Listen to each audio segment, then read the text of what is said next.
नमस्कार, भाग्यश्री रेसिपीजमध्ये मी भाग्यश्री तुम्हा सर्वांचं खूप खूप स्वागत करते।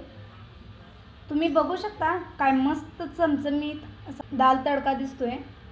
तर असाच मस्त चमचमीत आणि टेस्टी अगदी हॉटेलसारखा दाल तडका बनवायचा असेल तर रेसिपी नक्की पहा। तर जास्त वेळ न घालवता आपण दाल तडका बनवायला सुरुवात करूया। अगदी हॉटेलसारखा चमचमीत असा दाल तडका आज आपण बनवणार आहोत। त्यासाठी इथे मी 1 वाटी तुरीची डाळ घेतलेली आहे। तुम्ही बघू शकता या वाटीने मी डाळ घेतलेली आहे। तर याच वाटीने पाव वाटी आता आपण मुगाची डाळ घ्यायची आहे। तर याच वाटीने बघू शकता पाव वाटी मी त्या वाटीनेच मुगाची डाळ घेतलेली आहे। यामध्ये आता पाणी घालून हे छान धुवून घ्यायचं आहे आपल्याला। स्वच्छ 2 ते 3 पाण्याने आपण हे धुवून घेणार आहोत। 2 पाण्याने डाळ मी धुवून घेतलेली आहे। यामध्ये आता पाणी घालून घेऊया। हे डाळ धुवून घेतल्यानंतर यावरती जे स्टोअर करताना पावडर वगैरे लावलेली असते ती निघून जाते आणि डाळ अगदी स्वच्छ होते। त्यासाठी आपण 2 ते 3 पाण्याने डाळ धुवून घेणं गरजेचं आहे। डाळीमध्ये पाणी घातलेलं आहे आणि यावरती झाकण ठेवून आपण हे बाजूला ठेवून देऊया आणि 20 ते 25 मिनिटांनंतर आपण पुन्हा चेक करूया। 20 मिनिटं झालेली आहेत आणि आता आपण बघू शकता डाळ आपली छान भिजलेली आहे। आता आपण कुकर लावून घेऊया। कुकरमध्ये आता मी डाळ काढून घेते। कुकरमध्ये आता डाळ काढून घेतल्यानंतर यामध्ये आपण घालून घेऊया हळद। त्यानंतर आता घालून घेणार आहे मी यामध्ये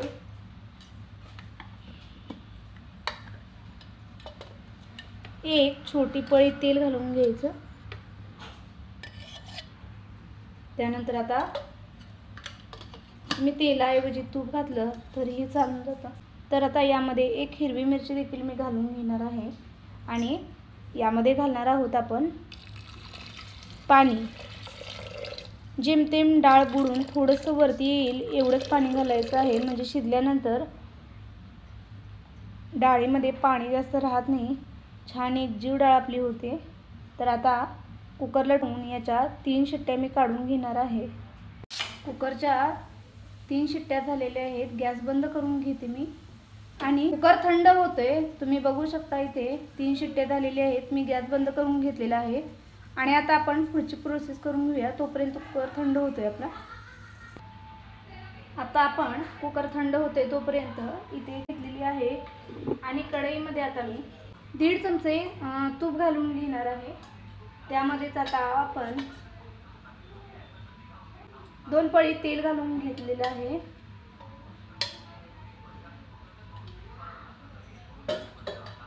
तुम्हाला हवं असेल तर फक्त तूप घातलं तरीही चालतं किंवा फक्त तेल वापरलं तरीही चालतं। तेल छान गरम झालेलं आहे आपलं। आता यामध्ये मी 1 चमचा जिरे घालून घेते। यामध्ये आता अर्धा चमचा आलं लसूण पेस्ट घालून घ्यायची आहे। लसूण पेस्ट छान भाजून झाल्यानंतर यामध्ये 2 मीडियम साईजचे कांदे आहेत, ते मी एकदम बारीक चिरून घेतलेले आहेत। तर कांदा आपला छान सोनेरी रंगावर येईपर्यंत आपण भाजून घेणार आहोत।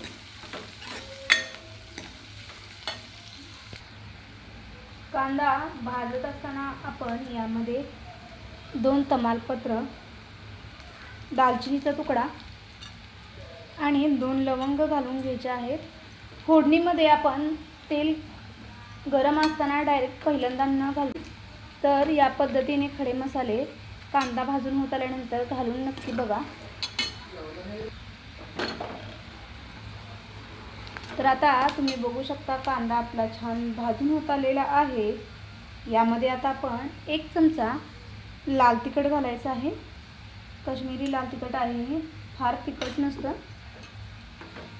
हे घालून घेतल्यानंतर यामध्येच आता आपण 1 चमचा धने पावडर, अर्धा चमचा जिरे पावडर आणि थोडीशी हिंग घालून घ्यायची आहे।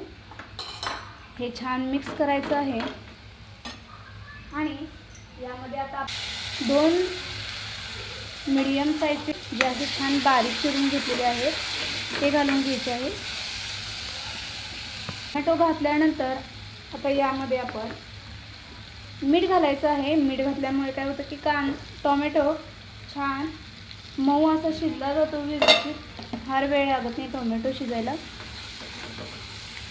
आणि ही सगळी फोडणी आता आपण अगदी थोडंसं पाणी घालून तेल सुटेपर्यंत छान शिजवून घ्यायचे आहे, त्यामुळे टोमॅटो देखील आपला छान यामध्ये शिजला जाईल।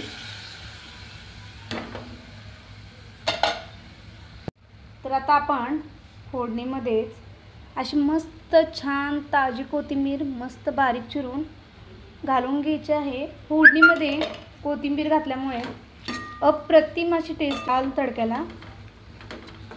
वरून तर आपण सजावटीसाठी घालतच असतो, पण टेस्टसाठी अशी फोडणीमध्ये कोथिंबीर घातली की अप्रतिम टेस्ट कोणत्याही भाजीला किंवा या दाल तडक्याला येते। तुम्ही फोडणीमध्ये अशी बारीक चिरलेली कोथिंबीर घालून बघा।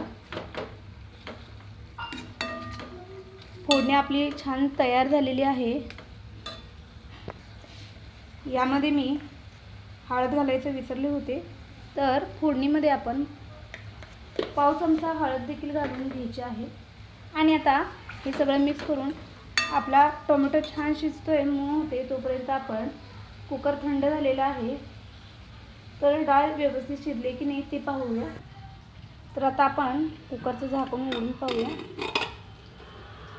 डाळ आपली छान शिजलेली आहे, तुम्ही बघू शकता। तर आता आपण ही डाळ फोडणीमध्ये घालून घेऊया। तर आता इथे फोडणी देखील आपली छान मस्त तयार झालेली आहे, तुम्ही बघू शकता। तेल सुटायला सुरुवात झालेली आहे आणि मस्त असा सुगंध येतोय। तर आता यामध्ये आपण शिजलेली डाळ ॲड करूया। पाणी जास्त वगैरे झालेलं नाही डाळीमध्ये, अगदी परफेक्ट अशी डाळ आपली शिजलेली आहे। ज्या कुकरमध्ये आपण डाळ शिजवून घेतली होती त्यामध्ये थोडंसं पाणी घालून मी या डाळीमध्ये ओतते आणि हे छान आता मिश्रण मिक्स करून घेऊया।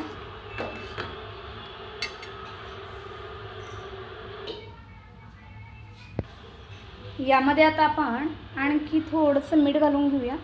मगाशी घालताना टोमॅटो शिजावे म्हणून थोडंसं मीठ घातलेलं होतं, तर आणखी थोडंसं मीठ घालून घेऊया आणि एक 2 ते 3 मिनटं आपण छान हे शिजवून घेऊया मीडियम फ्लेमवरती।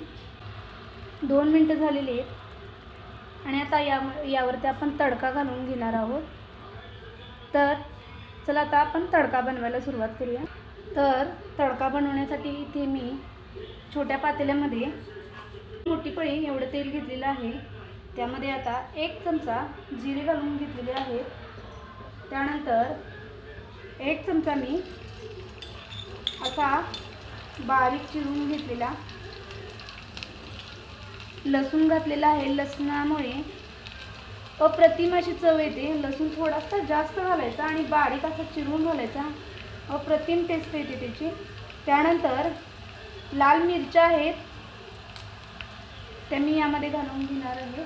तुम्हाला जर हवं असेल तर त्यात तुम्ही मिरच्या पहिल्यांदा आपण जी फोडणी घातली त्यामध्ये सुद्धा घालू शकता। मी तडक्यामध्ये फक्त वापरलेले आहे।